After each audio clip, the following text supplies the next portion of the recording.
Teleportation, or teletransportation, is the theoretical transfer of matter or energy from one point to another without traversing the physical space between them.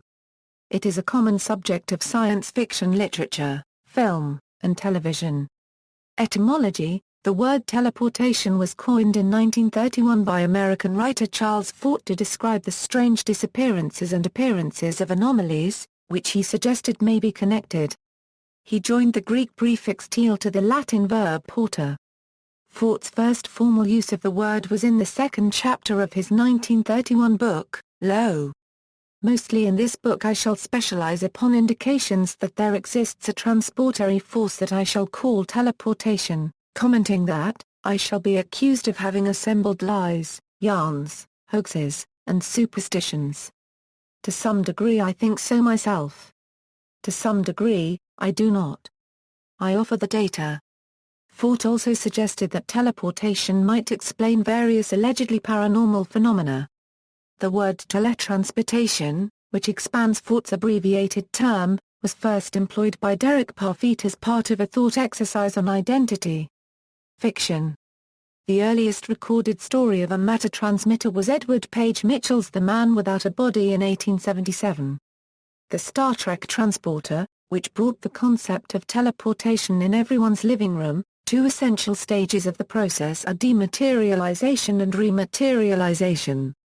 Created in an era before any CGI was possible, the visual effects communicating these processes to the spectators were created by dropping tiny bits of aluminum foil and aluminum perchlorate powder against a black sheet of cardboard, and photographing them illuminated from the side by a bright light.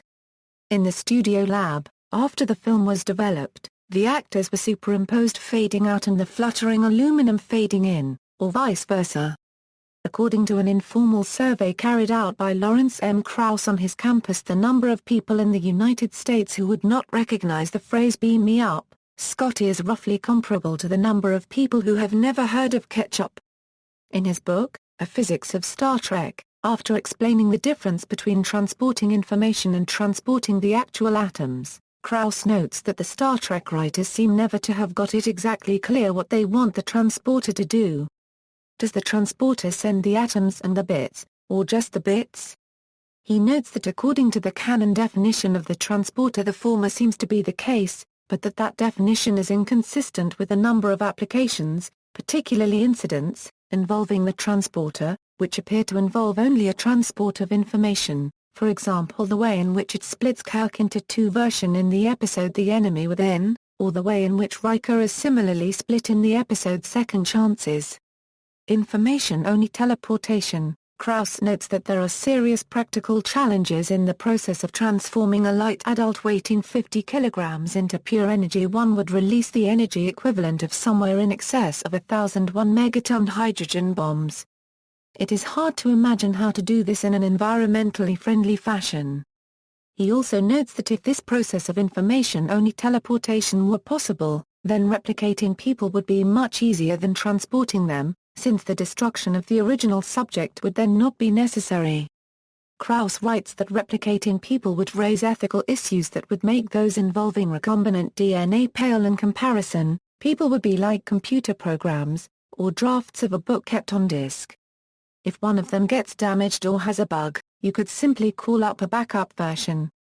A short paper published in 2012 estimates the amount of time that would take to transmit all the information needed to reconstruct a brain at quantum level using current transmission technology to 10-15 years.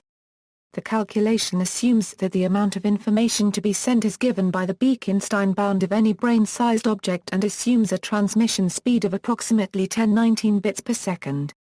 Matter teleportation. Krauss writes that in order to dematerialize something, in order to achieve matter teleportation, the binding energy of the atoms and probably that of all its nuclei would have to be overcome.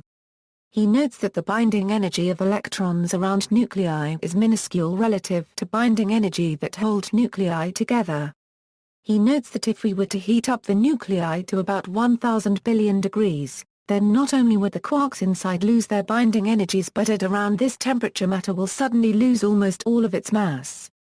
Matter will turn into radiation, or, in the language of our transporter, matter will dematerialize.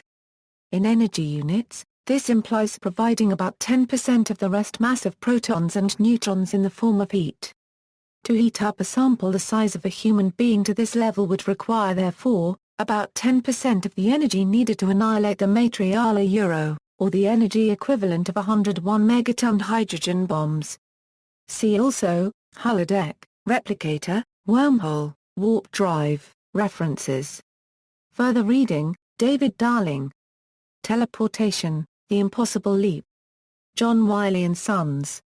ISBN A978-0-471-71545-0. Lawrence M. Krauss, A Physics of Star Trek, Basic Books, ISBN 978-0465002047. Eric W. Davis, Teleportation Physics Study, Air Force Research Laboratory AFRLP EREDTIA 2003-0034, Benthala.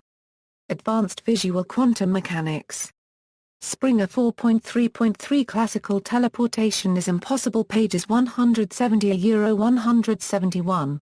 ISBN A978-0-387-27127-9. Will human teleportation ever be possible? Human teleportation is far more impractical than we thought.